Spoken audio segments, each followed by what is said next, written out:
चलो बच्चों, अब हम देखते हैं स्टैंडर्ड 12th का chapter 1 electric charges and electric fields. आपको याद होगा कि स्टैंडर्ड 11th में हमने मेंशन किया हुआ है कि नेचर में 4 फंडामेंटल फोर्सेस है, right? Gravitational force, electromagnetic force, then nuclear force, that is weak nuclear and strong nuclear force. Clear?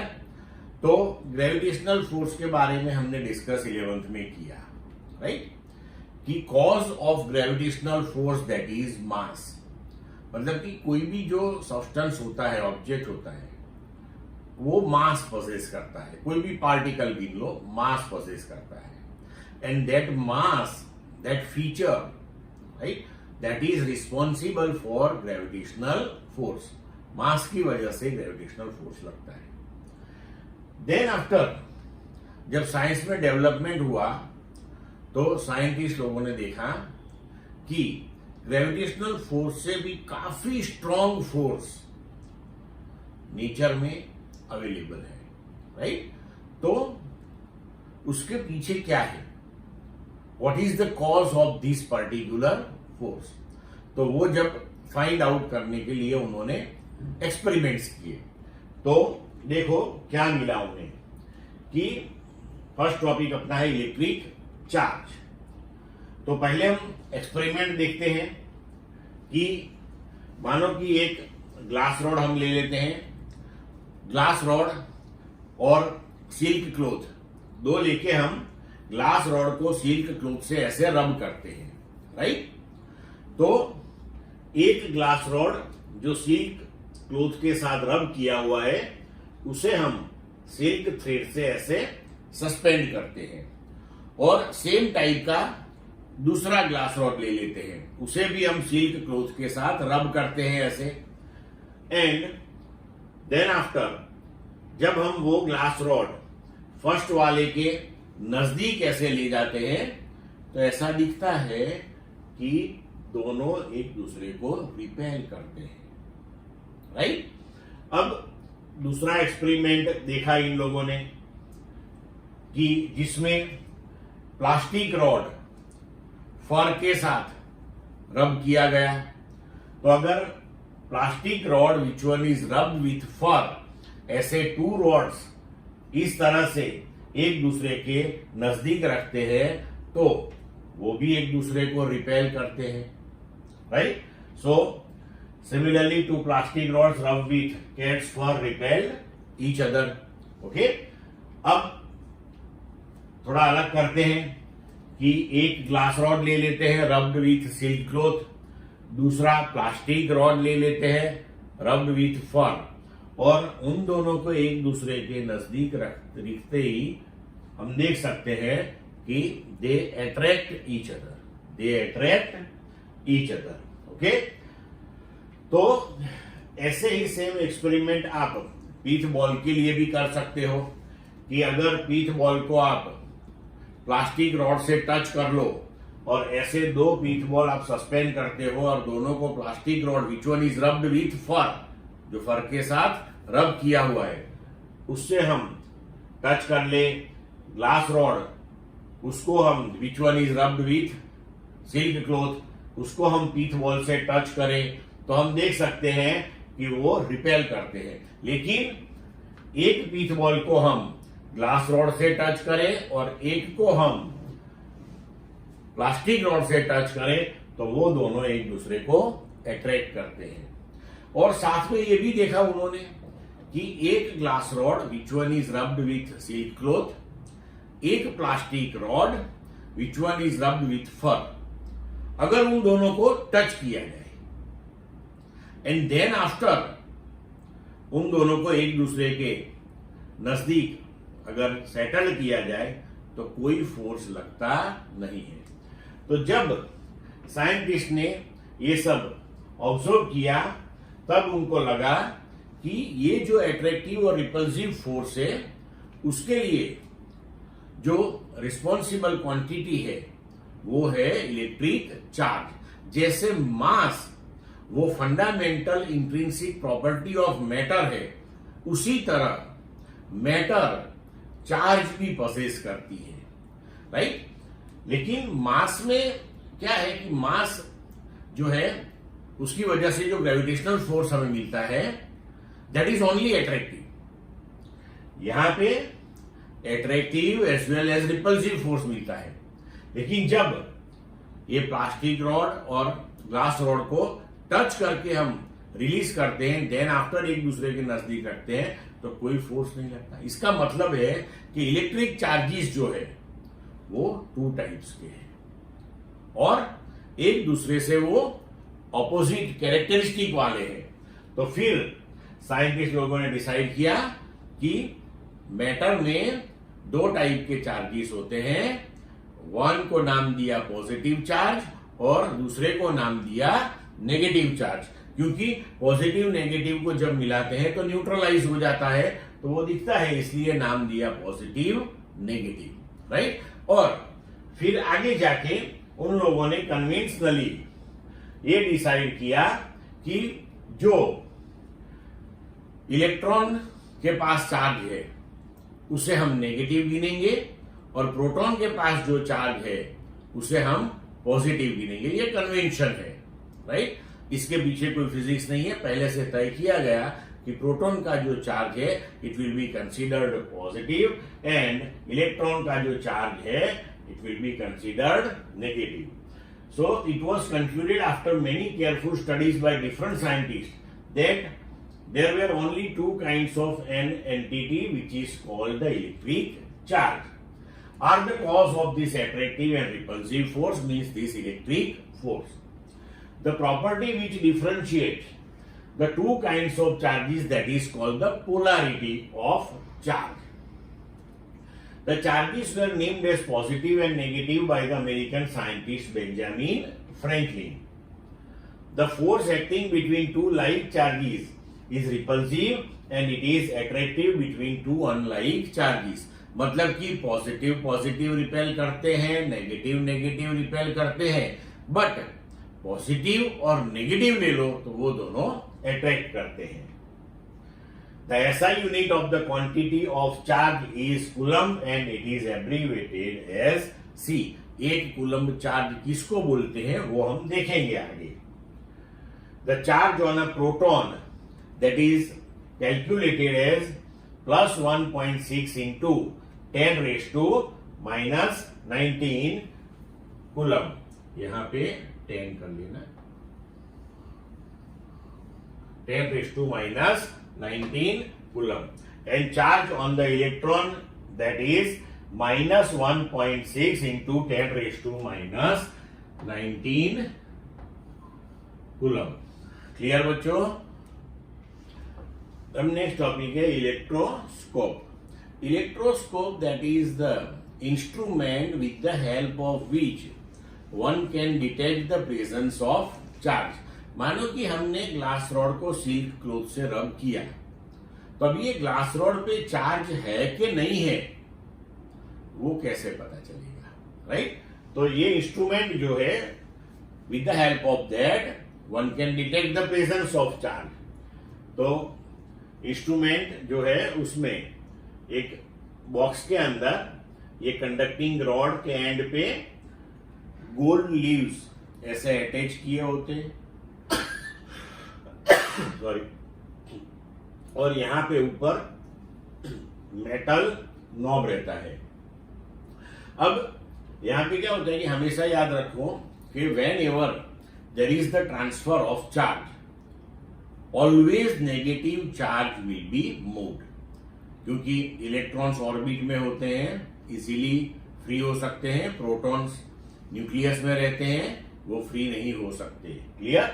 तो हमेशा याद रखना ये चीज कि whenever there is the transfer of charge always negative charge will be transferred. Okay, अब मानो कि हमारे पास ग्लास रॉड है, राइट।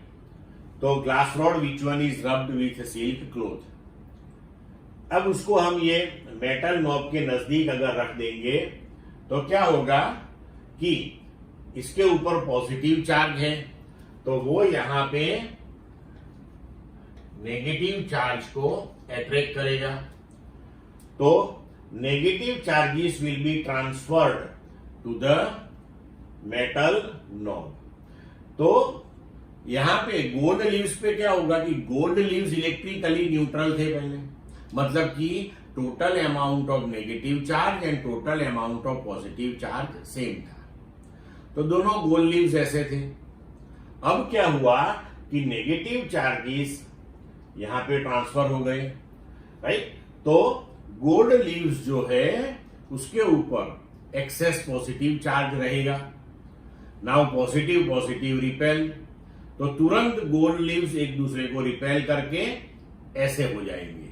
तो हमें पता चलेगा कि यस, ये जो रॉड हमने यहां रखा है वो चार्ज वन है, मतलब कि उसके ऊपर कोई चार्ज है। एक सिंपल मेथड है, एल्यूमिनियम फॉइल से आप अपने घर में भी ऐसा इंस्ट्रूमेंट प्रिपेयर कर सकते हो और उसको चेक कर सकते हो। Then conductors and insulators, so very simple thing, those substances which allow electricity to pass through them easily are called conductors, and those who offer high resistance to the passage of electricity or does not allow electricity to pass through them are called insulators. Clear बच्चों हमने electric charge discuss किया last lecture में। Electric charge, that is the fundamental intrinsic property of matter, and which one is the cause of electric force? Electric force, that is the fundamental natural force. तो अभी ये जो electric charge है उसकी कुछ fundamental properties है। तो अब हम डिस्कस करेंगे basic properties of electric charge. तो अब इसकी प्रॉपर्टीज क्या है? तो first one, that is additivity of charges. इसका मतलब ये हुआ कि अगर कोई सिस्टम में n चार्जेस है, चार्ज को हम डिनोट करते हैं स्मॉल q या कैपिटल Q से। तो मानो कि कोई सिस्टम में Q1, Q2, Q3 up to Qn इतने चार्जेस है, then total charge of the system that will be Q1 plus Q2 plus Q3 plus up to Qn। यहां पे हमें ये जो समीशन करना है that will B algebraic summation, क्योंकि हमारे पास जो चार्जेस है वो दो प्रकार के हैं, टू टाइप्स ऑफ चार्जेस आते हैं, राइट, पॉजिटिव एंड नेगेटिव। तो हमें समीशन में वो चार्ज की पॉजिटिव नेगेटिव साइन कंसीडर करनी है। Now charges has magnitude but no direction similar to the mass, उसकी सिर्फ वैल्यू होती है, उसे कोई डायरेक्शन होती नहीं है। Now proper sign have to be used while editing the charges in the system, मतलब कि हम ये कह सकते हैं कि when we take the total charge of the system at that time we have to take the algebraic summation of all the given charges। अब देखो ये एग्जांपल से हम समझते हैं कि मानो कि किसी सिस्टम में 5 चार्जेस हैं, Q1 minus 1 coulomb, Q2 plus 2 coulomb, Q3 minus 3 coulomb, Q4 plus 4 coulomb, Q5 minus 5 coulomb. ये जो कूलम है उसका सिंबल है C, वो चार्ज का यूनिट है। 1 कूलम चार्ज किसे कहते हैं वो हम आगे डिस्कस करेंगे। अभी इतना याद रखो कि चार्ज का जो यूनिट है that is coulomb. So for this particular system the net charge of the system, और we can say total charge of the system, that is the algebraic summation of all this, means -1 + 2 -3 + 4 -5। So resultantly you can write the total or net charge of this system, that is -3 coulomb. Clear बच्चों? अभी देखो next property that is charge is conserved. तो ये कहती है कि with in an isolated system it is found that the total charge of the isolated system is always conserved it is not possible to create or destroy net charge carried by any isolated system. Isolated system का मतलब ये है कि anything which one is charged one can't enter to the system, can't leave the system.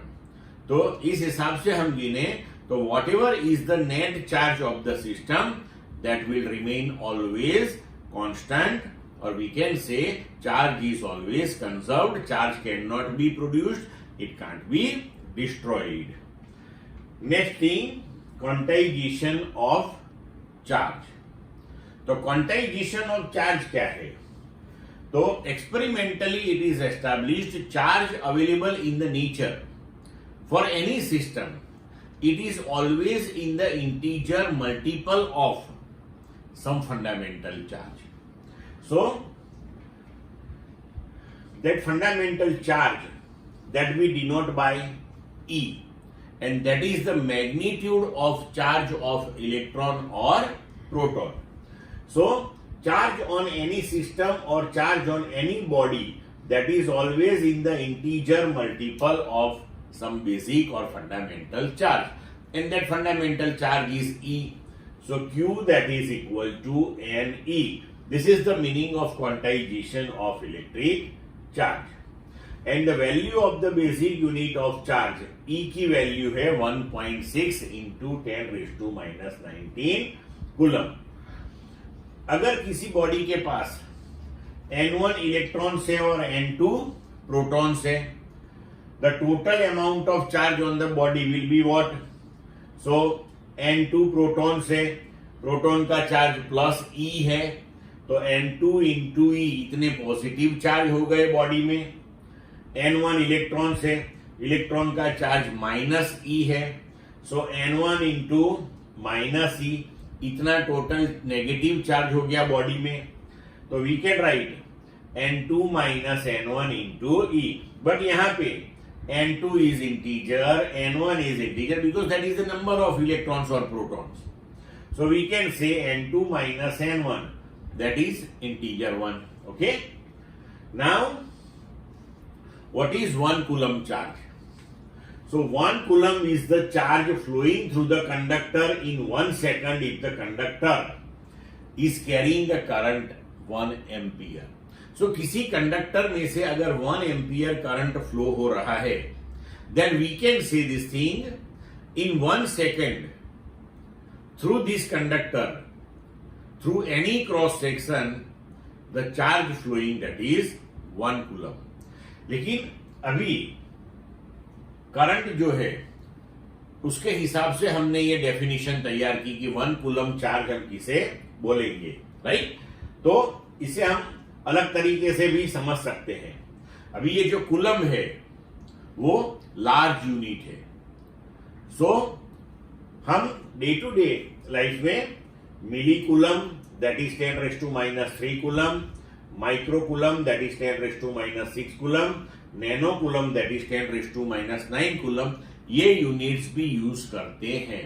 लेकिन हमेशा याद रखो, ये मल्टीपल सब मल्टीपल अगर दिए हैं तो आपको उसका कन्वर्जन करना होगा, उसके बाद ही उसकी वैल्यू सब्स्टिट्यूट करना, ये हमेशा याद रखना बच्चों.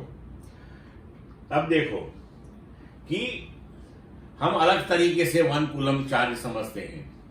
हम जानते हैं कि इलेक्ट्रॉन का चार्ज कितना है, तो मैग्नीट्यूड वाइज वैल्यू वाइज हम लिखे तो 1.6 इंटू 10⁻⁻19 कूलम. तो 1.6 इंटू 10⁻⁻19 कूलम वो एक इलेक्ट्रॉन का चार्ज है. तो 1 कूलम चार्ज में कितने इलेक्ट्रॉन्स होंगे, राइट? तो अगर हम इसको सॉल्व करें तो n इक्वल टू 1/1.6 इंटू 10⁻⁻19. तो इसे हम लिख सकते हैं 10 इंटू 10⁻18, इसको ऊपर ले लिया, डिवाइडेड बाय 1.6. इसका आंसर आएगा 6.25 इंटू 10⁻18. तो इसका मतलब ये हुआ कि अगर हम 6.25 into 10⁻18 this much number of electrons एक साथ रखते हैं किसी सिस्टम में, तो हम कह सकते हैं कि इस सिस्टम का चार्ज 1 कूलम है. कितना है? 1 कूलम है। तो यहां पे देखो ये नंबर तो देखो 6.25 इंटू 10⁻18 कितना लार्ज नंबर है, राइट। तो यहां पे हम अब ये भी देख सकते हैं कि अगर कोई कंडक्टर 1 एम्पियर करंट कैरी कर रहा है तो इसका मतलब ये हुआ कि 1 सेकंड में उसमें से 1 coulomb amount of charge flow कर रहा है। तो हम ये भी बोल सकते हैं कि 1 सेकंड में उसमें से 6.25 इंटू 10⁻18 इलेक्ट्रॉन्स 1 सेकंड में फ्लो हो रहे हैं। तो यहां ये भी याद रखना कि 1 एम्पियर करंट जो है वो भी बहुत बड़ा होता है, right. Ampere that is also large current. Clear बच्चों, आई बात समझ में।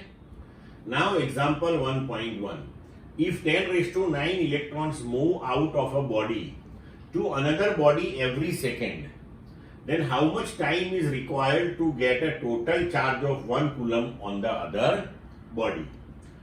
अभी देखो यहां पे कि 10⁻9 electrons move out every second.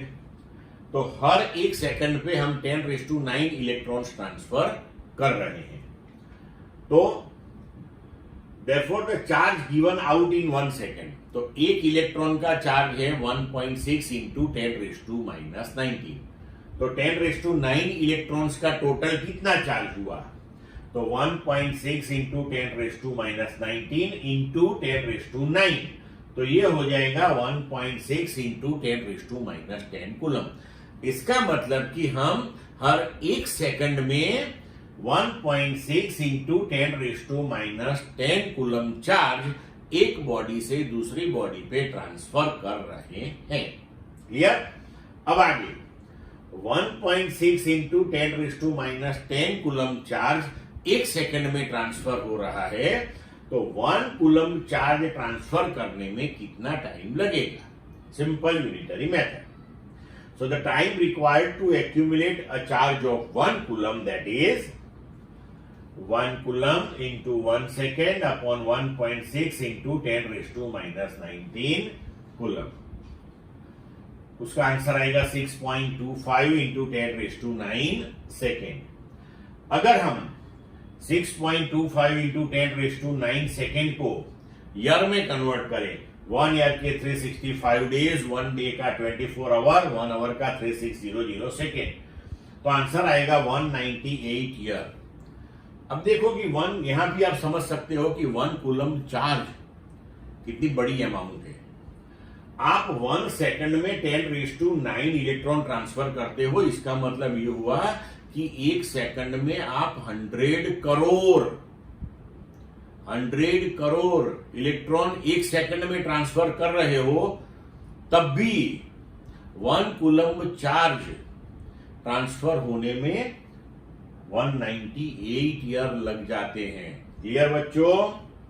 Now example 1.2, how much positive and negative charge is there in a cup of water. अब यहां पे टेक्स्ट में ये जो कप ऑफ वाटर है उसके अंदर जो वाटर हम रखते हैं और वाटर जो फिलअप किया हुआ है उसका जो मास है वो 250 ग्राम लिया हुआ है, इसलिए हम यहां पे 250 ग्राम लेते हैं।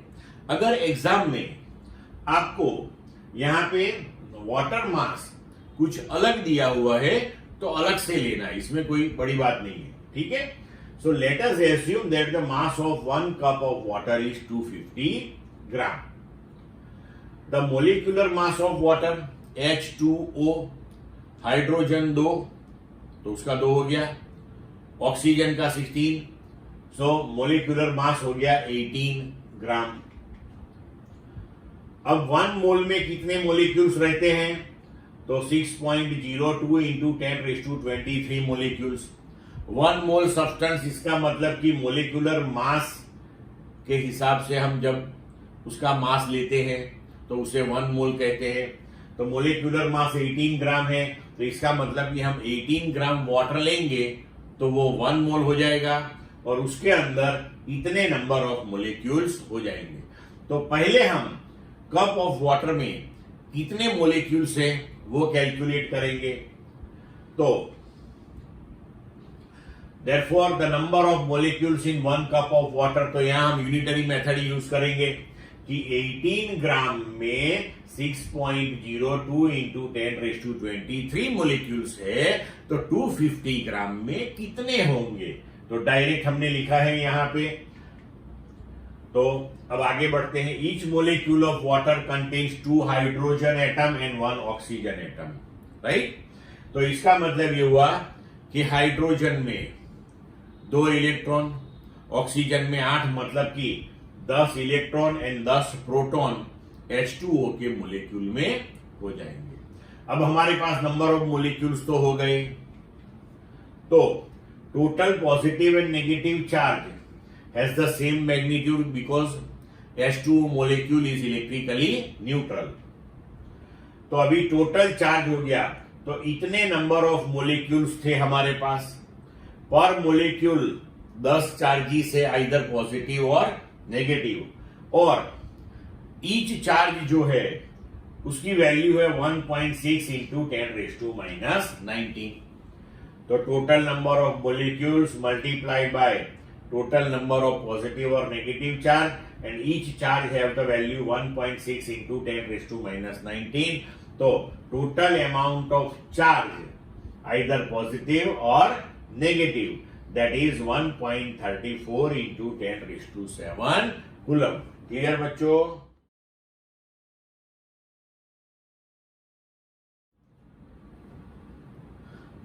Now students, we discuss this thing. Electric charges are of 2 types, right? And like charges repel each other and unlike charges attract each other. मतलब कि positive positive and negative negative charges repel each other, positive negative and negative positive attract each other. The scientist Coulomb calculated this force between 2 charges, and with the help of thousands of experimental observations, he suggested Coulomb's law, which give you the electric force prevailing between 2 stationary point-like charges.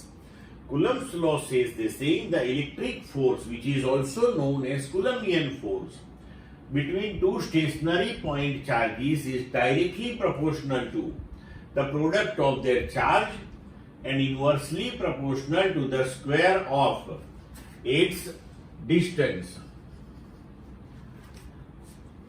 between them. This force is along the line joining to 2 charges. Now say suppose we have 2 charges Q1 and Q2. Here both the charges are considered positive, so they will repel each other, and suppose the distance between these 2 charges, that is R. Now as per Coulomb's law, the force between these 2 directly proportional to the product of magnitude of this charge and inversely proportional to the square of the distance between those 2 charges. So we can write F proportional to magnitude Q1 Q2 upon R square. Therefore we can write F equal to K Q1 Q2 upon R square, where K, that is the proportionality constant, and its value was calculated by Coulomb, so known as Coulomb's constant, and its value is 9 into 10⁻9 Newton meter square per Coulomb square, and in CGS its value, that is 1. Now in electrostatic, K is expressed by 1 upon 4 pi epsilon 0, where epsilon 0 is the permittivity of free space. Permittivity of free space, that is nothing but the measure of the response of free space to the electric field. यहाँ हम vacuum और free space लेते हैं, that is also considered as one medium. तो electric field जो है वो अलग अलग मीडियम में अलग अलग रिस्पॉन्स पाता है। सो हियर फ्री स्पेस के लिए परमिटिविटी ऑफ फ्री स्पेस हमें response to the electric field by free space उसका मेजर देता है, right. Now from this above equation if we write 1/4 pi epsilon 0 that is k, therefore epsilon 0 that is 1/4 pi k। अगर हम ये k की value यहां रखें और एप्सिलॉन 0 की वैल्यू कैलकुलेट करें तो आंसर आएगा 8.854 into 10⁻⁻12 coulomb square per newton metre square. Now resultantly we can write the Coulombian force between 2 point-like charges, that is 1/4 pi epsilon 0 q1 q2 upon r square. Clear? Now say if the charges are in any other insulating medium, then the permittivity of vacuum that we have to replace by permittivity of that medium, because अगर ये दोनों charge के बीच में कोई medium है तो वो medium free space की बजाय अलग से रिस्पॉन्स करेगा, तो हमें permittivity of that particular medium लेना चाहिए यहां पे। तो अगर दोनों चार्ज के बीच में मीडियम है तो we can write force in the medium between these two charges, that is 1/4 pi, यहाँ epsilon 0 is replaced by epsilon q1 q2 upon r square. Now epsilon, that is what? So that is permittivity of that particular medium. अब epsilon upon epsilon 0 हम ले लें, right? So that is called relative permittivity of the medium, means permittivity of the medium with respect to permittivity of free space, and we can represent it as epsilon r. That is also known as dielectric constant of the medium. ये आपको याद रखना है, ठीक है। So from this equation you can write epsilon, that is, take this epsilon 0 on right hand side. So epsilon, that is epsilon 0 k. So यहाँ in this equation if we replace epsilon by epsilon 0 k, so force in the medium between these two charges, that we can write 1/4 pi epsilon 0 k q1 q2 upon r square। तो अब देखो यहाँ पे ये जो portion है अपना,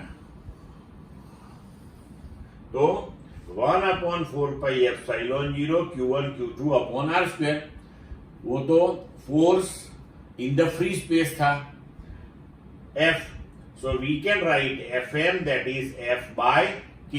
तो इसका मतलब ये हुआ कि अगर दोनों चार्ज के बीच में कोई मीडियम है जिसका डाइलेक्ट्रिक कांस्टेंट K है, then the force between those two charges becomes 1/k times than that in the vacuum.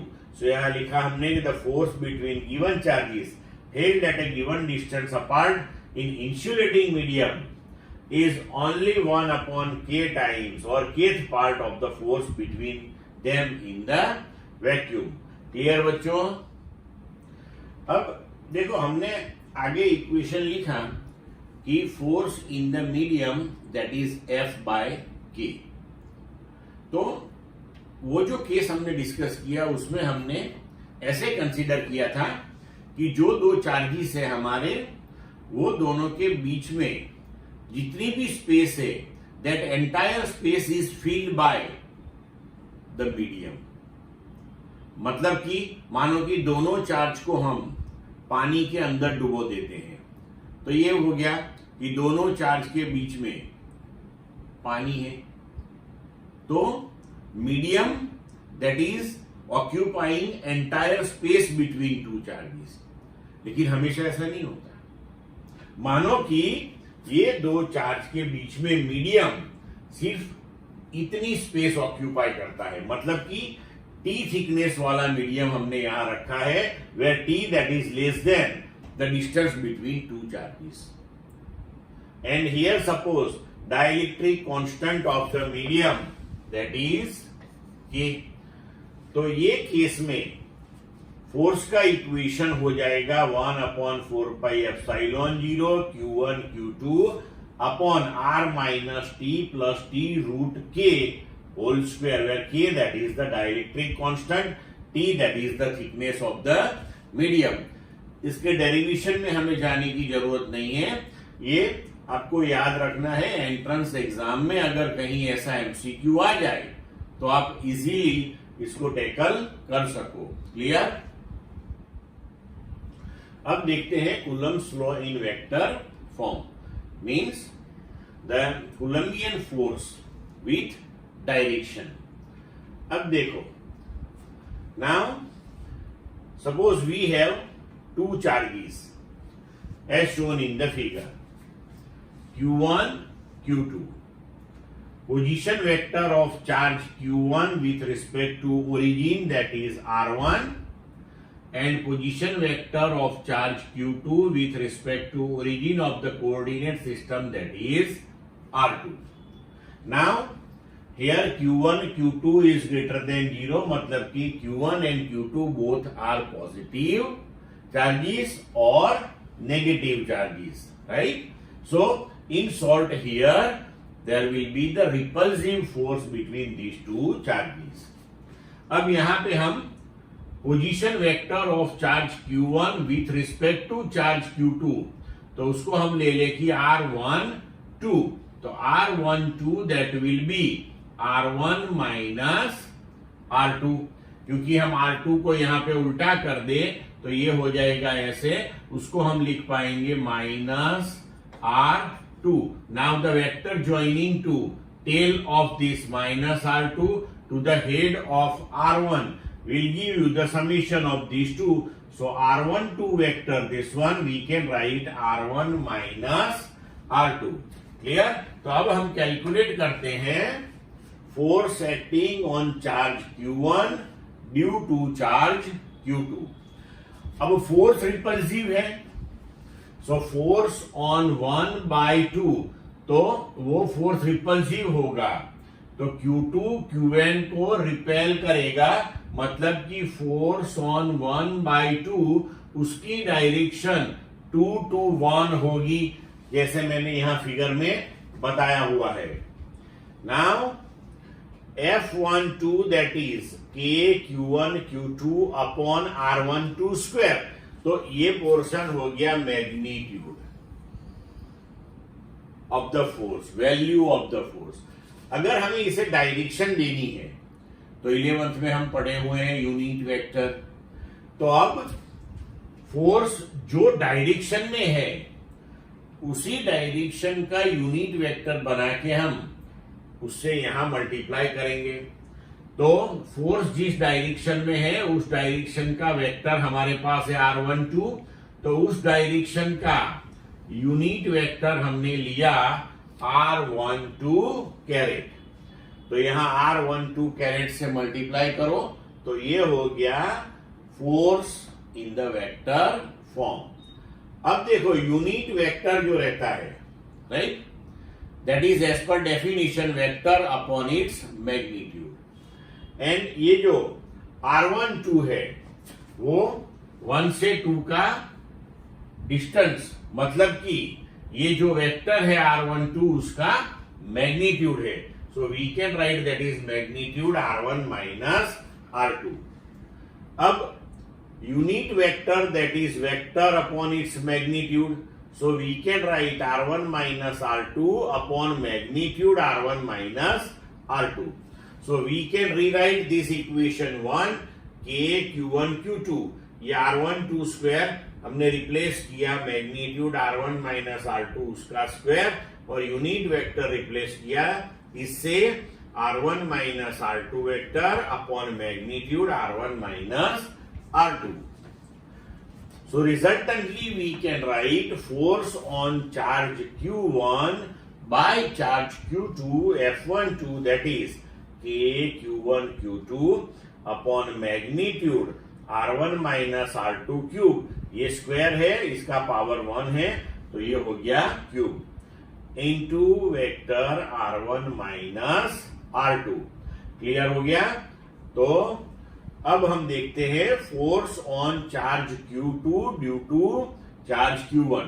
तो रिपल्सिव है, तो Q1 Q2 को रिपेल करेगा, तो उसकी डायरेक्शन 1 से 2 हो जाएगी, 1 से 2 हो जाएगी। मतलब कि फोर्स ऑन 2/1 वो हमने यहां पे जिस डायरेक्शन में दिखाया हुआ है ऐसे लगेगा। तो उसको भी हम लिख सकते हैं कि force on 2/1 that is K Q1 Q2 upon R square R21 square and now unit vector in the direction of the force, तो वो ले लो R21 कैरेट। अब यहां पे हम लिख सकते हैं कि F21 that is equal to K। अब R21 लिखो या R12 लिखो, after all that is the magnitude of this vector R12। तो R12 और R21 इसका मैग्नीट्यूड हम सेम लिख सकते हैं। तो यहां पे हमने लिख लिया R21 जो है उसे मैग्नीट्यूड R1 माइनस R2 उसका स्क्वायर हो जाएगा। लेकिन ये जो यूनिट वेक्टर है R21 कैरेट, तो वो हो जाएगा vector R2 minus R1 upon magnitude. वो मैग्नीट्यूड को मैंने डायरेक्ट यहां ले लिया, सो क्यूब लिख लिया। अब ये जो वेक्टर है R2 माइनस R1, तो R1 माइनस R2 ये डायरेक्शन में है, तो R2 minus R1, R1 minus R2 से R2 minus R1 opposite direction में होगा। तो हम लिख सकते हैं कि R2 minus R1 that is minus R1 minus R2। तो we can write force on 2/1 that is minus K Q1 Q2 upon magnitude R1 minus R2 cube into vector R1 minus R2 that is nothing but minus F1 2। इसका मतलब ये हुआ कि force on 1/2 and force on 2/1 these two are equal in magnitude but opposite in direction, right. तो इसका मतलब ये हुआ कि Coulomb's law agree with the Newton's third law. Clear बच्चों। Now example 1.3 Coulomb's law for electrostatic force between 2 point charges and Newton's law for gravitational force between 2 stationary point masses both have inverse square dependence. मतलब both the forces proportional to 1 upon R square on the distance between the charges or masses. Now A, compare the strength of these forces by determining the ratio of their magnitudes, 1 for an electron and a proton and 2 for 2 protons. B, estimate the acceleration of electron and proton due to the electrical force of their mutual attraction when they are at distance 1 angstrom, 1 angstrom that is 10 raised to minus 10 meter apart. Mass of proton 1.67 into 10 raised to minus 27 kilogram and mass of electron 9.11 into 10 raised to minus 31 kilogram. ये आपको दिया हुआ है। अब देखो कि electric force between an electron and proton at distance r, तो वो हम लिख सकते हैं कि Fe दैट इज इलेक्ट्रॉन का चार्ज माइनस E, प्रोटॉन का plus E, so plus E into minus E that is minus E square. So we can write minus 1 upon 4 pi epsilon 0 E square upon R square. Negative sign indicates the attractive force. Now gravitational force that is also attractive force. So we can write gravitational force that is minus g mp me upon r square, where mp that is mass of proton, me that is mass of electron. Now Fe अपॉन Fg, इसकी strength हमें compare करनी है, इसका मतलब कि दोनों का रेशियो ले लेते हैं। तो ये आर स्क्वायर कैंसल हो जाएगा, तो E square upon 4 epsilon 0 G mp me. अगर ये सब वैल्यू हम यहां सब्स्टिट्यूट करते हैं, then after if we solve it we will get the value 2.4 into 10⁻39। तो यहां हम देख सकते हैं कि Fe अपॉन Fg की वैल्यू इतनी बड़ी आ रही है, मतलब कि इलेक्ट्रिक फोर्स जो है वो ग्रेविटेशनल फोर्स से बहुत ही स्ट्रॉन्ग है, very much strong compare to gravitational force. Now the ratio of the magnitude of electric force to the gravitational force between two protons at a distance r, हमने पहले लिया between proton and electron, अब लेना है between two protons, so same thing हो गई, Fe अपॉन Fg E square 4 epsilon g।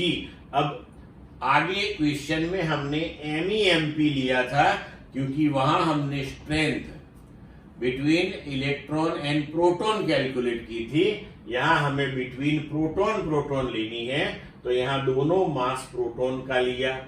Again if we substitute the values then we will get the answer 1.3 into 10⁻36। Clear बच्चों? Now the ratio of the two forces shows that electrical forces are enormously stronger than the gravitational force, मतलब कि electric force वो gravitational force से कहीं गुना ज्यादा strong होता है। अब B, the magnitude of force between electron and proton, electric force हमने कैलकुलेट करना है और डिस्टेंस हमें दिया है 1 एंगस्ट्रॉम, मतलब 10⁻10 मीटर। तो 1 upon 4 epsilon 0 E square upon R square, सब वैल्यू सब्स्टिट्यूट की, distance 1 angstrom that is 10⁻10 metre, तो आंसर आएगा 2.3 इंटू 10⁻8 न्यूटन। तो ये हो गया electric force between proton and electron when they are at distance 1 angstrom. अब हमें एक्सीलरेशन कैलकुलेट करने हैं। Now we can use Newton's second law of motion, F equal to ma, so acceleration that is force upon mass। तो अभी under the effect of this force, ये जो force हमने calculate किया उसकी अंडर इफेक्ट इलेक्ट्रॉन में कितना acceleration generate होगा और प्रोटॉन में कितना होगा, ये कैलकुलेट करते हैं। So acceleration of electron that is force upon mass of electron, force हमने कैलकुलेट किया, मास ऑफ इलेक्ट्रॉन दिया हुआ है, सो आंसर आएगा 2.5 into 10⁻22 metre per second square. Similarly we can calculate acceleration of the proton that is AP, that is force upon mass of proton लेना पड़ेगा। So force we calculated here, mass of proton that is given to you, solve it, you will get the answer 1.4 into 10⁻19 meter per second square। clear बच्चों? Example 1.4, a charged metallic sphere A is suspended by a nylon thread as shown in this figure C. Another charged metallic sphere B held by an insulating handle is brought close to A such that the distance between their center is 10 centimetre. ये first figure में जो दिखाया है उस तरीके से, shown in figure A, the resulting repulsion of A is noted, for example by shining a beam of light and measuring the deflection of its shadow on a screen।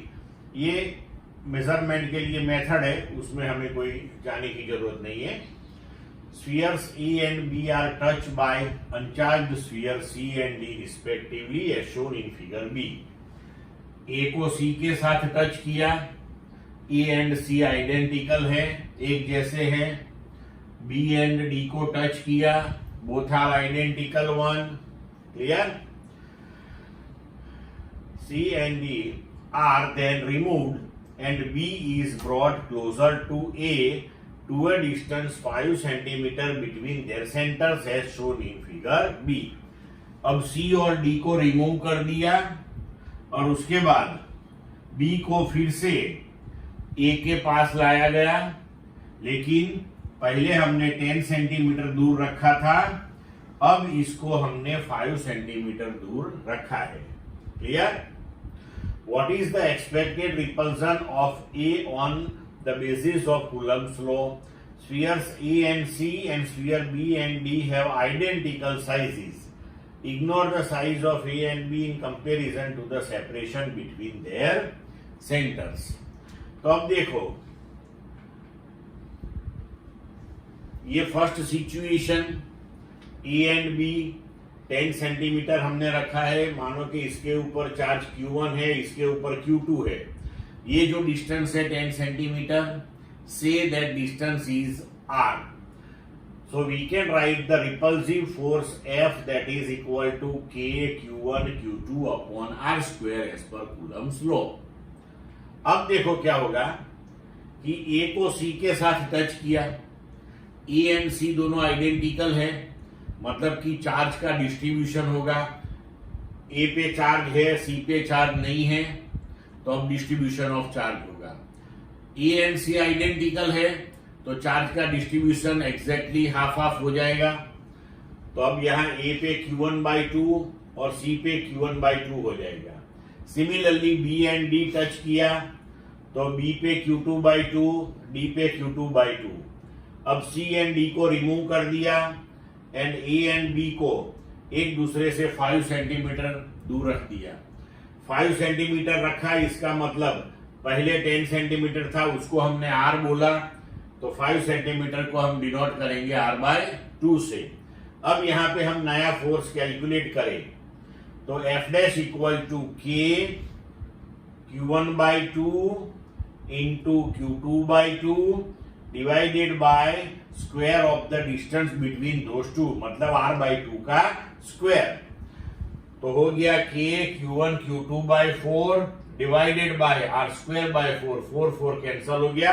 तो again अपना force same one हो गया F, मतलब कि ये situation में और ये सिचुएशन में दोनों में सेम फोर्स लगेगा। क्लियर बच्चों? Example 1.4।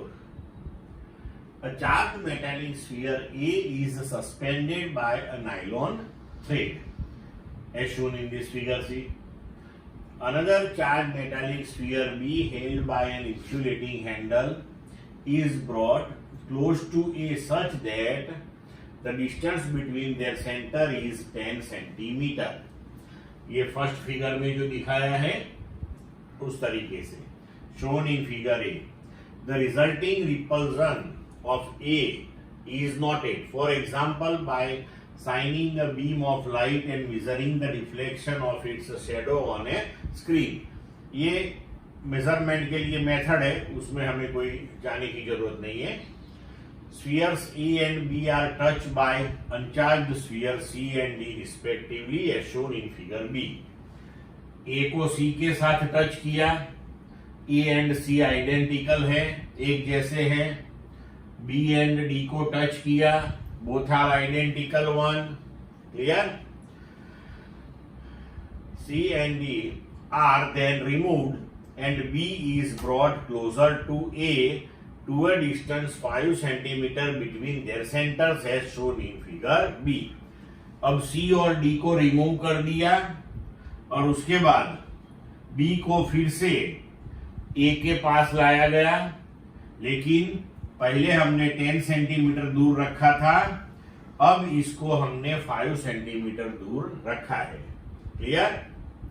What is the expected repulsion of A on the basis of Coulomb's law? Spheres A and C and sphere B and D have identical sizes. Ignore the size of A and B in comparison to the separation between their centers. तो अब देखो, ये first situation A and B 10 centimetre हमने रखा है, मानो कि इसके ऊपर चार्ज Q1 है, इसके ऊपर Q2 है। ये जो डिस्टेंस है 10 centimetre, say that distance is R. So we can write the repulsive force F that is equal to K Q1 Q2 upon R square as per Coulomb's law. अब देखो क्या होगा कि A को C के साथ touch किया, A and C दोनों आइडेंटिकल है, मतलब कि चार्ज का डिस्ट्रीब्यूशन होगा। A पे चार्ज है, C पे चार्ज नहीं है, तो अब डिस्ट्रीब्यूशन ऑफ चार्ज होगा। A एंड C आइडेंटिकल है, तो चार्ज का डिस्ट्रीब्यूशन एग्जैक्टली हाफ हाफ हो जाएगा। तो अब यहाँ A पे Q1/2 और C पे Q1/2 हो जाएगा। Similarly B and D touch किया, तो B पे Q2/2, D पे Q2/2। अब C एंड D को रिमूव कर दिया एंड A एंड B को एक दूसरे से 5 सेंटीमीटर दूर रख दिया। 5 सेंटीमीटर रखा, इसका मतलब पहले 10 सेंटीमीटर था, उसको हमने R बोला, तो 5 सेंटीमीटर को हम डिनोट करेंगे R/2 से। अब यहाँ पे हम नया फोर्स कैलकुलेट करें, तो F dash equal to K Q1/2 into Q2/2 divided by square of the distance between those two, मतलब R/2 का स्क्वायर। तो हो गया K Q1 Q2/4 divided by R²/4, 4 cancel हो गया। तो अगेन अपना फोर्स सेम वन हो गया F, मतलब कि ये सिचुएशन में और ये सिचुएशन में दोनों में सेम फोर्स लगेगा। क्लियर बच्चों? नेक्स्ट टॉपिक है फोर्सेस बिटवीन मल्टीपल चार्जेस। इसे सुपरपोजिशन प्रिंसिपल भी बोलते हैं, ठीक है। अब देखो, suppose we have 3 charges Q1, Q2 and Q3. Suppose the position vectors of these charges with respect to the origin of Cartesian coordinate system are R1, R2 and R3 respectively. अब suppose यहां पे हमें resultant force on charge Q1 find out करना है, right. तो अब क्या होगा कि चार्ज Q1 पे ये दो चार्ज Q2 एंड Q3 दोनों फोर्स एक्सर्ट करेंगे। तो हमें यहां पे क्या करना होगा कि Q1 पे Q2 का फोर्स कैलकुलेट करना पड़ेगा, Q1 पे Q3 का फोर्स कैलकुलेट करना पड़ेगा, and then after force is a vector quantity, so then after we have to take vector summation of this two and we will get the resultant force on charge Q1. तो अब देखो, force on charge Q1, so resultant force on charge Q1, say it is F1, that is force on 1/2 plus force on 1/3. अब देखो कि force on 1/2 1/4πε0 Q1 Q2 upon R1 2 square, 1 and 2 के बीच का distance, and Q2 and Q1 both are positive, तो repulsive force ये direction में होगा।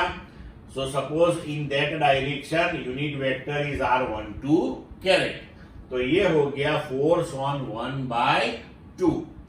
Similarly we can write force on 1/3, 1/4πε0 Q1 Q3 upon R13 square, R13 caret. आगे हमने Coulomb's law in vector form discuss किया हुआ है, उसी के हिसाब से हम चल रहे हैं बच्चों, ठीक है। अब ये दोनों वैल्यू यहां सब्स्टिट्यूट करते हैं, तो F1 equal to 1/4πε0 Q1 Q2 upon R12 square, R12 caret, plus 1/4πε0 Q1 Q3 upon R13 square, R13 caret. Now suppose we have this type of n charged system Q1 Q2 Q3 up to Qn, ऐसे हमारे पास मानो कि n charges है। तो resultant force on Q1 due to all other remaining charges from Q2 to Q1 क्या होगा? तो बस इस इक्वेशन के हिसाब से हम इसको एक्सटेंड कर देंगे तो हो जाएगा 1/4πε0 Q1 Q2 upon R12 square R12 caret 1/4πε0 Q1 Q3 upon R13 square R13 caret. ये चार्ज Q3 का Q1 पे फोर्स, सिमिलरली ऐसे लिखते जाएंगे अप टू चार्ज Qn का Q1 पे force. So plus 1/4πε0 Q1 Qn upon R1n square R1n caret. तो अब यहाँ पे हम Q1 अपॉन 4πε0 कॉमन ले सकते हैं। So Q2 upon R12 square R12 caret plus Q3 upon R13 square R13 caret plus up to Qn upon R1n square R1n caret. तो हम इसे लिख सकते हैं शॉर्ट फॉर्म में F1 resultant force on charge Q1 that is equal to Q1 upon 4πε0 sigma I equal to 2 to n QI upon R1 I square R1 I caret. इसे हम इस तरीके से भी लिख सकते हैं Q1 upon 4πε0 sigma I equal to 2 to n QI upon magnitude R1 minus RI cube into vector R1 minus RI। Unit vector को हमने रिप्लेस किया वेक्टर अपॉन इट्स मैग्नीट्यूड। तो ये हो गया सुपरपोजिशन प्रिंसिपल और we can say forces between multiple charges. Clear to all of you बच्चों? Now example 1.5 consider three charges Q1 Q2 Q3 each equal to Q at the vertices of an equilateral triangle of side L. What is the force on charge capital Q with the same sign as small q placed at the centroid of the triangle as shown in the figure? Capital Q यहां रखा हुआ है। Now see, तो ये Q Q Q all are positive. Capital Q that is also positive. It implies that on capital Q placed at centroid all these three charges will exert repulsive force. अब देखो यहां पे कि वैसे तो centroid to vertex ये distance हम simply R लिख सकते हैं, राइट? तो R लिख के हम फिर कूलम्ब्स लॉ अप्लाई करके फोर्स कैलकुलेट कर सकते हैं। लेकिन टेक्स्ट के अंदर हमें ये जो साइड L दी हुई है और उसके बाद जब टेक्स्ट में ये प्रॉब्लम सॉल्व किया है तो उन लोगों ने वर्टेक्स टू सेंट्रॉइड जो डिस्टेंस है वो सिंपली जो तीनों सेम है R लेने की बजाय इन टर्म्स ऑफ L लिया हुआ है, इसलिए ये एक्स्ट्रा करना पड़ता है इतना। तो देखो यहाँ पे कि मानो कि हम यहाँ cos 30 ले ले तो cos 30 that is adjacent AD upon hypotenuse AB। तो अभी ये AD that is equal to AB cos 30 that is √3/2 અને AB दैट इज L। अब AO, तो ये जो नॉर्मल बाइसेक्टर है in terms of that we can write the distance of centroid from vertex that is 2/3 of AD। अब AD आ गया √3/2L, so 2/3 into √3/2L, तो 2 cancel, √3/3 that is 1/√3। तो resultantly अपना AO हो जाएगा L/√3 that is equal to R। तो जितना AO होगा उतना ही BO होगा एंड उतना ही CO होगा, राइट? तो अब हम फोर्स लिख सकते हैं कि मैग्नीट्यूड ऑफ फोर्स F1 मतलब कि force exerted by small q at A on capital Q at O, that is magnitude of F1. Similarly, force on capital Q by the charge at B, magnitude force F2.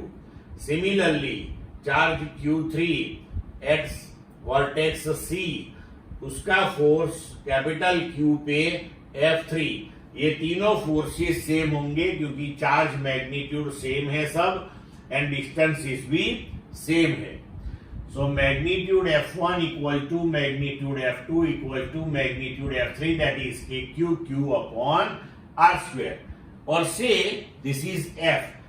अगर हमें L/√3 के terms में इसको लिखना है तो we can write this is equal to Q upon, अब R की जगह हम लिखे L/√3 तो L²/3. अगर ये 3 को हम ऊपर ले लेंगे तो this is equal to K3Q upon L². ऐसे भी लिख सकते हैं, लेकिन जरूरत नहीं है, लेकिन टेक्स्ट में लिखा हुआ है तो आप याद रखना. ठीक है. अब देखो फिगर में देख सकते हैं हम कि F2 एंड F3 ये दोनों का रिजल्टेंट ये दोनों के बीच में आएगा. राइट. अब इसका रिजल्टेंट फोर्स कितना होगा, तो मैग्नीट्यूड F2 प्लस F3. तो 11th में हम पढ़े थे कि magnitude of vector A plus B that is under root A² plus B² plus 2AB cos theta. तो magnitude F2 plus F3 that is under root, तो रेज़ टू 1/2 लिख लिया है हमने यहाँ, under root F2² plus F3² plus 2F2 F3 cos theta. अभी ये सबका मैग्नीट्यूड सेम है, उसे हमने F डिनोट किया है. So we can write resultant of 2 and 3 that is under root F² plus F² plus 2F² cos. अब figure से हम कह सकते हैं कि angle between F2 and F3 that is equal to 120. So cos 120 that is minus 1/2. अब ये 2 cancel हो जाएगा. ठीक है. Now 2F² minus F² that is F² raised to 1/2. तो ये रिजल्टेंटली हो गया F. ठीक है. तो अब क्या हुआ देखो कि F23 वो मैग्नीट्यूड वाइज F1 के जितना ही आया एंड डायरेक्शन ऑफ F23 वो F1 से एग्जैक्टली ऑपोजिट आया. तो यहां पे magnitude wise F1 and F23 same हो गए and F1 and F23 are in opposite direction हो गए. तो resultant of F1 plus F23 क्या हो जाएगा, 0, क्योंकि दोनों मैग्नीट्यूड वाइज सेम है, डायरेक्शन वाइज ऑपोजिट है. हम 11th में पढ़े हुए. अब F23 that is what, that is F2 plus F3. तो मतलब कि resultant force on capital Q placed at centroid due to all these 3 charges placed at vertices of this equilateral triangle that comes to 0.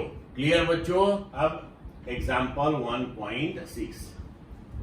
Consider the charges Q and minus Q placed at the vertices of an equilateral triangle as shown in the figure. What is the force on each charge? यहाँ पे याद रखो A and B पे positive charge Q रखे हुए हैं and C पे negative charge Q रखा हुआ है. चलो अब देखते हैं आगे. सबसे पहले हम कैलकुलेट करते हैं force acting on charge Q placed eight A. तब उसके ऊपर यहां देखो 2 फोर्सेस लगेंगे. एक ये जो Q है जो B पे रखा हुआ है वो पॉजिटिव है, ये पॉजिटिव है, तो उसकी वजह से रिपल्सिव फोर्स आएगा. उसको हमने यहां डिनोट किया फोर्स ऑन 1/2 रिपल्सिव, मतलब कि ये डायरेक्शन में. ये नेगेटिव चार्ज उसके ऊपर अट्रैक्टिव फोर्स एक्सर्ट करेगा. तो हमने लिखा force on 1/3, it is in the direction from A to C. ये दोनों का वेक्टर सम कर लेंगे. मैग्नीट्यूड वाइज दोनों फोर्सेस सेम हो जाएंगे. Now force acting on charge Q1, so that is force on 1, that is force on 1/2 plus force on 1/3. अब magnitude wise one force on 1/2 and force on 1/3 same है, that is k q square upon L square and say that is F. अब resultant force on F1, that is magnitude of F12 plus F13. So हमने आगे जैसे discuss किया under root F1 square plus F13 square plus 2 F12 F13 cos theta raise to 1/2. लेकिन magnitude wise ये सब forces same है, तो again ऐसा हो गया कि F square plus F square plus 2F square cos 120 raise to 1/2. तो इसका रिजल्टेंट अब सेम F ही हो जाएगा जैसे आगे डिस्कस किया हमने. और ये रिजल्टेंट फोर्स ये दोनों के बीच में आएगा एग्जैक्टली, क्योंकि दोनों मैग्नीट्यूड वाइज सेम है. तो अभी ये डायरेक्शन जो है रिजल्टेंट F1 की, उस डायरेक्शन में हम आर्बिटरीली अपनी इच्छा अनुसार एक यूनिट वेक्टर बना देते हैं R1 कैरेट. तो हम लिख सकते हैं कि resultant force F1 on charge q placed at A, that is vector F1 that is q square upon L square unit vector R1 caret. Clear बच्चों? अब देखते हैं force acting on charge small q placed at point B. तो ये exactly जैसे आगे हमने ये चार्ज का कैलकुलेट किया उसी के हिसाब से इसका होगा, सिर्फ डायरेक्शन अलग आएगी. अब देखो force on 2 that is F21 plus F23 इन vector form, magnitude wise F21 and F23 same कि q square upon L square that is again F. Now magnitude F2 that is magnitude F21 plus magnitude F23. So again we can write under root F21 square plus F23 square plus 2 F21 plus F23 cos theta. अब यहां भी angle 120 का है, तो resultant अपना answer आएगा F same 1. सो हम लिख सकते हैं अगेन यहां पे resultant force F2 that is q square upon L square. अब इसकी डायरेक्शन ये दोनों के बीच में आएगी एग्जैक्टली, तो उस डायरेक्शन में हम आर्बिटरीली एक यूनिट वेक्टर R2 लेते हैं. सो वी कैन राइट कि q square upon L square R2 caret. अब कैलकुलेट करते हैं force acting on charge Q3 इसके ऊपर. तो अब देखो यहां पे कि Q3 नेगेटिव है, माइनस Q, ये दोनों पॉजिटिव है, मतलब कि Q3 पे जो फोर्सेस लगेंगे वो दोनों एट्रैक्टिव फोर्स होंगे. तो ये A वाला जो चार्ज है वो फोर्स लगाएगा C2A डायरेक्शन में, और B वाला जो चार्ज है वो लगाएगा फोर्स C2B डायरेक्शन में. तो force on 3/1 and force on 3/2 ये फिगर में दिखाई हुई डायरेक्शंस में लगेंगे. तो अब देखो resultant force on 3 that is F31 plus F32, but magnitude wise F31 and F32 again will be same कि q square upon L square and say that is F. तो अब इसका रिजल्टेंट हो गया है magnitude F3 that is magnitude F31 plus F32. अब यहां पे देखो under root F31 square plus F32 square plus 2 F31 F32 cos theta. अब यहां पे क्या होगा कि देखो ये फोर्स के हिसाब से ये 120 था, ये भी 120 था, लेकिन यहाँ पे ये दोनों फोर्सेस के हिसाब से ये जो एंगल है इक्विलेटरल ट्रायंगल के लिए, तो वो हो जाएगा अपना 60, राइट. तो अब यहाँ पे कैलकुलेशन चेंज होगा. तो F square plus 2F square cos 60 raise to 1/2. तो cos 60 वो हो जाएगा 1/2, 2 कैंसल, मतलब कि ये दोनों कैंसल हो जाएंगे. तो ये हो गया 3F स्क्वायर रेज टू 1/2, मतलब √3 इंटू F. अब यहाँ F की वैल्यू हम रखते हैं तो q square upon L square. अब उसकी डायरेक्शन यहाँ दोनों के बीच में तो उस डायरेक्शन में हमने यूनिट वेक्टर यहाँ पे लिख लिया r3 कैरेट, तो रिजल्टेंट हो गया F3 that is √3 kq² / L² r3 caret. Clear बच्चों?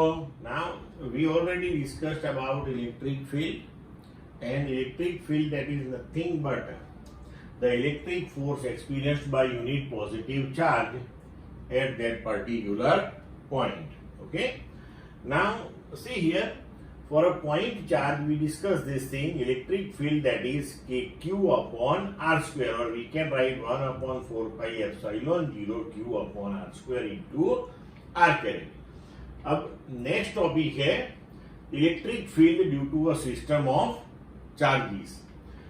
So suppose we have a system of Q1, Q2, Q3 up to Qn charges, and the position vectors of these charges are R1, R2, R3 up to Rn with respect to the origin of Cartesian coordinate system.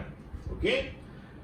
Now we want to find the resultant electric field at point P having coordinates xy z with respect to the origin due to this entire system of charges.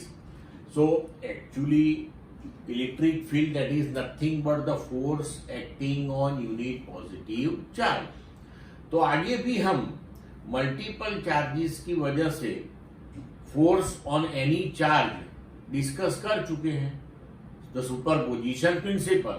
So same one that we can apply here. We have to take the field of Q1 at point P, field of Q2 at point P, field of Q3 at point P up to field of Qn at point P, and then after we have to take vector summation. So see here, if we take the electric field at point P due to charge Q1, then we can write 1/4πε0 Q1 upon R1p² R1p caret. अब R1p caret जो है उसे हम replace कर दे vector upon its magnitude. So R1p that is R minus R1 upon magnitude R minus R1. तो ये तो मैग्नीट्यूड है ही है, सो वो हो गया magnitude R minus R1³ into R minus R1. Similarly, we can write electric field at point P due to charge Q2 that is E2 equal to 1/4πε0 Q2 upon R2p² R2p caret. So we can write E2 that is equal to K Q2 upon magnitude R minus R2³ into R minus R2. So similarly, we can write the electric field at point P due to charge Qn. So that is En equal to K Qn upon magnitude R minus Rn³ into R minus Rn. Now we have to take the vector summation of all these electric fields. So resultant electric field at point Pe, that is vector E1 plus vector E2 plus vector E3 up to vector En. So E1, E2 up to En सब values हमने substitute कर ली. अब हम इसको rewrite करेंगे vector E that is K sigma Qj upon R minus Rj³ R minus Rj, where J that is equal to 1 to N. तो ये हो गया resultant electric field. Now here Q1, Q2, Q3 up to Qn are the sources of electric field. Clear to all of you बच्चों? Now see here, हम जानते हैं कि when we take the electric field, then electric field that is force acting on unit positive charge. मानो कि यहाँ पे इस सिस्टम में हमने P पॉइंट पे कोई चार्ज Q रख दिया, तो हम क्या करेंगे कि पहले उसके ऊपर फोर्स कैलकुलेट करेंगे, and once we calculate the force acting on that charge Q, which is the test charge due to all other charges, and then after we divide the force by charge q and we get the field. So we can write field that is force upon test charge. So we can write force that is q into E also. तो इसका मतलब ये हुआ कि अगर किसी point के पास आपको इलेक्ट्रिक फील्ड की वैल्यू पता है, आपने इलेक्ट्रिक फील्ड फाइंड आउट किया हुआ है विच डायरेक्शन एवरीथिंग, राइट, तो उस पॉइंट पे आप कोई भी चार्ज क्यू रख दो, then what is the force acting on it, so that is q into E. अब देखो यहां पे कि एक बार आपने पॉइंट पी पे पूरी सिस्टम का जो इलेक्ट्रिक फील्ड है वो फाइंड आउट कर दिया, तो पी पॉइंट पे आप क्यू चार्ज रखो, तो क्यू पे फोर्स कितना, क्यू इंटू ई. अगर पी पॉइंट पे आप क्यू डैश चार्ज रख लो, फोर्स कितना, क्यू डैश इंटू ई. अगर पी पॉइंट पे आप क्यू डबल डैश चार्ज रख लो, फोर्स कितना, तो क्यू डबल डैश इंटू ई. तो एक बार अगर आपने ये पॉइंट पे फील्ड फाइंड आउट कर लिया, फिर वो फील्ड किस सिस्टम का है और उस सिस्टम में चार्ज का डिस्ट्रीब्यूशन कैसे है, वो सब देखने की जरूरत नहीं है. So in other words we can say electric field that is the representative of entire system. इसीलिए ये फिजिकल क्वांटिटी इतनी इंपॉर्टेंट है कि एक बार फील्ड फाइंड आउट कर लो, then after easily you can calculate force acting on any charge placed at that point. Clear बच्चों? Now example 1.7. An electron falls through a distance of 1.5 centimeter in a uniform electric field of magnitude 2 into 10 raised to 4 Newton per Coulomb. Figure A. The direction of the field is now reversed, keeping its magnitude unchanged, and the proton falls through the same distance. Figure B. Compute the time of fall in each case. Contrast the situation with that of free fall under gravity.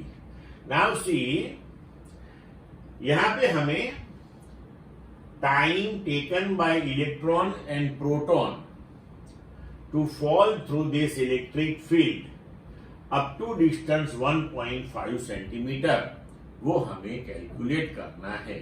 ठीक है, तो हम जानते हैं कि यहाँ पे d 1.5 centimetre मतलब कि 1.5 into 10 raise to minus 2 metre दिया हुआ है. Electric field intensity 2 into 10 raise to 4 newton per coulomb दिया हुआ है. Now force on any charge q when it is placed in electric field E, that is q into E, वो हमने देखा है, राइट. अब देखो यहाँ पे इलेक्ट्रिक फील्ड कांस्टेंट है, चार्ज जो है वो भी कांस्टेंट है, मतलब कि force acting q into E, so that force acting on the charge that is constant. अगर फोर्स कांस्टेंट है तो एज पर न्यूटन से second law of motion F equal to ma. Acceleration भी कांस्टेंट होगा क्योंकि मास तो कांस्टेंट रहता है. तो अगर एक्सेलरेशन कांस्टेंट है तो इसका मतलब ये हुआ कि we can use the equation of motion with constant acceleration, जब स्टैंडर्ड 11th में पढ़े थे.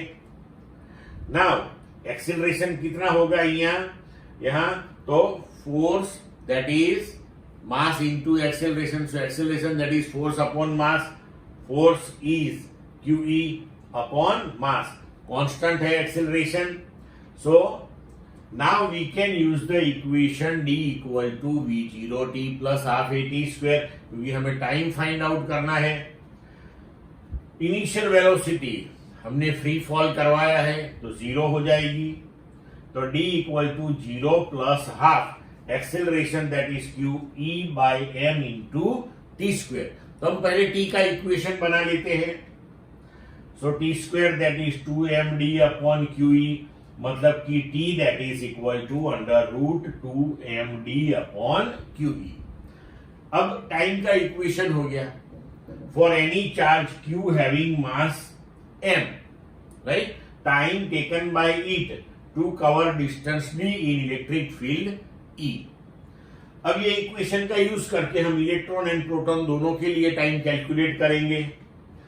नाउ सी, हमारा टाइम का इक्वेशन आ गया √2md अपॉन QE. अब time required by the electron to fall, तो यहां पे हमें जो मास है वो इलेक्ट्रॉन का लेना पड़ेगा, जो चार्ज है वो इलेक्ट्रॉन का लेना पड़ेगा, राइट. तो we can write time taken by electron that is √2 h लिखो या d लिखो, it is one of the same thing. यहां नोटेशन चेंज हो गया है, माइंड में रखना, right.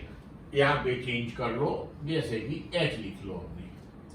So 2hme upon EE, substitute all the values, √2h, that is height through which it is falling, 1.5 into 10 raised to minus 2, mass of electron 9.11 into 10 raised to minus 31, charge of electron magnitude wise 1.6 into 10 raised to minus 19, and value of electric field. Now if you solve it, you will get the answer 2.9 into 10 raised to minus 9 second.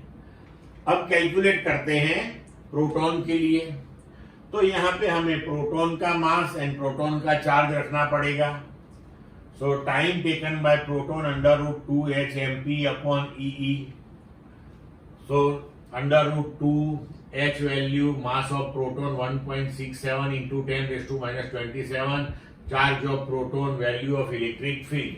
Now if you solve this one, time taken by proton that is 1.3 into 10 raised to minus 7 second. अब देखो यहां दोनों result. You can see this thing, time taken by electron that is less than time taken by proton. मतलब कि heavier particle जो है, charge दोनों का सेम है. जो पार्टिकल heavier है उसको टाइम ज्यादा लगा, और जो लाइटर पार्टिकल है उसको टाइम कम लगा to cover the same distance. लेकिन अब ग्रेविटेशन के कंटेक्स्ट में बात करें तो ग्रेविटेशन में heavier and lighter both the particle will take same time to cover the same distance. Say the heavier particle takes a greater time to fall through the same distance. This is in basic contrast to the situation of free fall under gravity, where the time of fall is independent of the mass of the body. Clear बच्चों? Now example 1.8. 2-point charges Q1 and Q2 of magnitude 10 plus 10 raised to minus 8 coulomb and minus 10 raised to minus 8 coulomb respectively are placed 0.1 meter apart. Calculate the electric field at points A, B and C shown in the figure.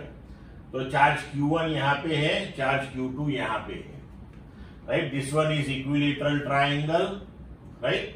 Now we want to find the electric field at point A, point B and point C. Now let's calculate. Okay, अब ये situation हमें दी हुई है Q1 and Q2. चलो सबसे पहले हम Q1 Q2 की वैल्यू ले लेते हैं. Q1 plus 10 raised to minus 8 coulomb है, Q2 minus 10 raised to minus 8 coulomb है. Now electric field at point A, ये जो मिड पॉइंट है यहाँ पे, वो दोनों Q1 Q2 दोनों से 0.05 मीटर 0.05 मीटर पे है. Now field at A due to Q1, तो electric field that is KQ upon R square. As per that KQ1 square upon R1A, 1 to A का distance, R1A square. Value substitute कर दो सब, and answer हो जाएगा 3.6 into 10 raise to 4 newton per coulomb. अब ये positive charge है, so at this point the electric field of positive charge that is in outward direction, so that is on the right side of A. Clear? इसकी direction होगी right side of A. अब field at A due to charge Q2, तो magnitude of charge same है, distance भी same है, तो magnitude wise electric field of Q2 के Q2 upon R2 A square same आएगा 3.6 इंटू 10⁴। अब Q2 नेगेटिव चार्ज है तो उसका फील्ड टुवर्ड्स द चार्ज, मतलब कि वो भी राइट साइड ऑफ ए आएगा। इसका मतलब कि रिजल्टेंट इलेक्ट्रिक फील्ड एट ए, तो ये दोनों फील्ड सेम डायरेक्शन में है, तो हमें इसका समीशन करना पड़ेगा। So electric field at A, that is electric field at A due to charge Q1, electric field at A due to charge Q2, दोनों का समीशन किया, that will come to 7.2 into 10⁴ newton per coulomb, और दोनों एक ही right side में है, तो resultant that will be right side of A. Clear बच्चों? अब आगे बढ़ते हैं। चलो वही फिगर अपनी। अब electric field at point B लेते हैं, ये बी पॉइंट पे, तो पहले due to Q1 and then after due to Q2। So electric field at B due to charge Q1 positive charge है तो आउटवर्ड होगा। Now see E1B that is K Q1 upon R1B square, तो Q1 से B का distance 0.05 metre है, right? तो value सब substitute कर दो, again answer will be 3.6 into 10⁴ newton per coulomb. But outward direction में होगा तो इसकी डायरेक्शन होगी लेफ्ट साइड ऑफ बी। अब Q2 से लेते हैं, so field at B due to Q2। अब Q2 से B का डिस्टेंस हो जाएगा 0.05 plus 0.05 plus 0.05, and Q2 is negative charge, so direction of the field that is towards the charge, मतलब कि B से राइट डायरेक्शन में आएगा। तो E2B that is k Q2 upon R2B square, K की वैल्यू, Q2 की value और distance that is this plus this plus this 0.15 square, तो इसकी वैल्यू हो जाएगी 4 इंटू 10⁵ न्यूटन पर कूलम। ये राइट साइड ऑफ बी हो जाएगा। तो ये दोनों में से this one is larger one, तो ये डोमिनेंट होगा, तो resultant electric field at B, तो again we can take the algebraic summation, दोनों ऑपोजिट साइड में है, तो EB equal to E1B that is dominant one, ये उससे छोटा है, so minus E2B। So value substitute कर दो, रिजल्टेंट आंसर आएगा 3.2 इंटू 10⁴ न्यूटन पर कूलम, और ये हो जाएगा लेफ्ट साइड ऑफ बी। अभी दो हो गए, अब हमें फाइंड आउट करना है सी के लिए।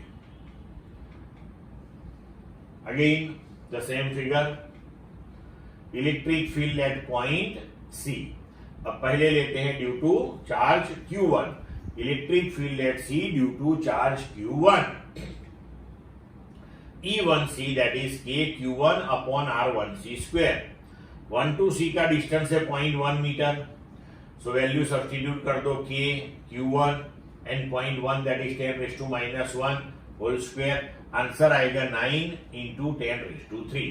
अब Q1 पॉजिटिव चार्ज है तो C से आउटवर्ड डायरेक्शन, मतलब कि ये Q1 टू C वाली डायरेक्शन में जाएगा, इन the direction of 1 to C, ये वाला। अब आगे चलते हैं, E2C, Q2 to C same distance है, मैग्नीट्यूड वाइज सेम चार्ज है, तो आंसर आपका मैग्नीट्यूड वाइज सेम आएगा, लेकिन डायरेक्शन डिफरेंट आएगी क्योंकि Q2 नेगेटिव है, तो टुवर्ड्स द चार्ज, तो इसकी डायरेक्शन C2 आएगी, राइट? अब ये इक्विलेटरल ट्राइंगल है, ये एंगल अपना हो जाएगा 60 डिग्री, इसका मतलब कि ये दोनों के बीच का एंगल हो जाएगा 120 डिग्री।